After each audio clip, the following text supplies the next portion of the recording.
အားလုံးပဲမင်္ဂလာပါဒီနေ့မှာဆိုရင်ကျွန်တော်က Website ဆိုတဲ့ software လေးတစ်ခုကြောင့်မိတ်ဆက်ပေးမှဖြစ်ပါတယ်ဒီ game လေးကဆိုရင်ဒေါ်လာတွေဝင်တဲ့ game တစ်ခုဖြစ်ပါတယ်ဒီ game လေးကိုဆော့ပြီးတော့ဒေါ်လာတွေကိုကျွန်တော်ဒီမှာမြန်မာငွေနဲ့လာလဲလို့ရပါတယ်အဲ့နဲ့ blue cat ဆိုပြီးရှိတယ် blue cat ကြောင့်ကျွန်တော်ရင်ရှင်းပြပြရမယ်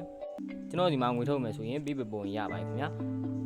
blue cat 2သိန်းပြည့်ရင်မြန်မာငွေ1000ခွဲနီးပါးလောက်ရပါတယ်ခင်ဗျာအဲ့ blue cat တွေကိုကျွန်တော်ဘယ်လိုစုရမလဲဆိုတာတစ်ချက်ရှင်းပြပြရမယ်ခင်ဗျာ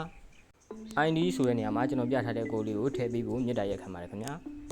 လူကစုအတွက် ATM ဆိုတဲ့ဆက်လေးတွေကိုအရင်ဝင်ကြည့်ကြအောင်ဗျ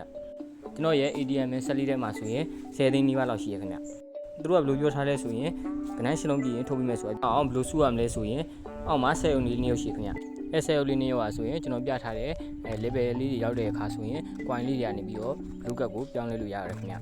ဒီနေ့တော့ဒီလောက်ပါရဲ့ကျွန်တော်နောက်နေ့မှာ rocket ကြောင်းကိုရှင်းပြပါဖြစ်ပါတယ်ကျွန်တော်အခုမှအတန်းစားလွန်တာဖြစ်တဲ့အတွက်အမားပါရင်ခွင့်လို့ပေးကြပါခင်ဗျဒီကင်းလေးအားတကယ်လေးရလို့ကျွန်တော်ရှင်းပြပေးတာခင်ဗျကျွန်တော်ဒီမှာလည်းလာရောက်လေးလို့ရပါတယ်ခင်ဗျ